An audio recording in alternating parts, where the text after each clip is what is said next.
Il y avait comme un air de rentrée des classes ce matin au stade de la Baumette. Après plus de 5 semaines de vacances, les footballeurs d'Angesco ont en effet repris le chemin de l'entraînement sous la direction de Jean-Louis Garcia.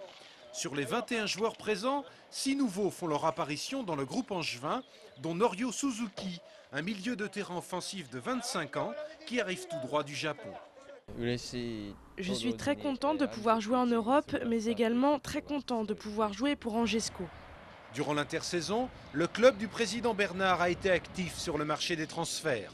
L'objectif était de constituer le plus tôt possible un groupe dans lequel Jean-Louis Garcia va pouvoir puiser.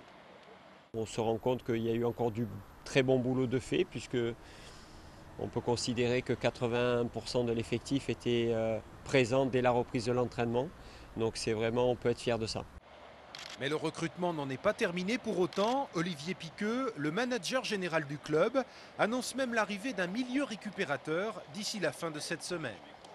Je ne vous dirai pas son nom parce que c'est un peu compliqué vu qu'il est encore sous contrat avec son club.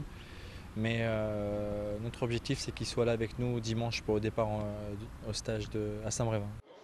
Quelques supporters avaient également repris le chemin de la Baumette ce matin. Ils étaient une quinzaine sur place pour découvrir les nouvelles recrues et prodiguer les premiers encouragements de la saison. J'ai toujours été satisfait, j'ai toujours fait confiance au staff. Depuis 3 ans, ils nous font du bon travail et j'ai encore confiance cette année. Dès le début de la semaine prochaine, les footballeurs d'Angesco se rendront en stage à Saint-Brévin-les-Pins. Ils disputeront leur premier match amical le 14 juillet à Mayenne contre le Stade Lavallois qui comptera dans ses rangs un certain Fabrice Domarcolino, l'ancien attaquant angevin. Le premier match officiel est programmé le 1er août avec le démarrage de la Coupe de la Ligue. Le championnat de Ligue 2 reprendra lui ses droits le 8 août au Stade Jean-Bouin avec la venue de Dijon.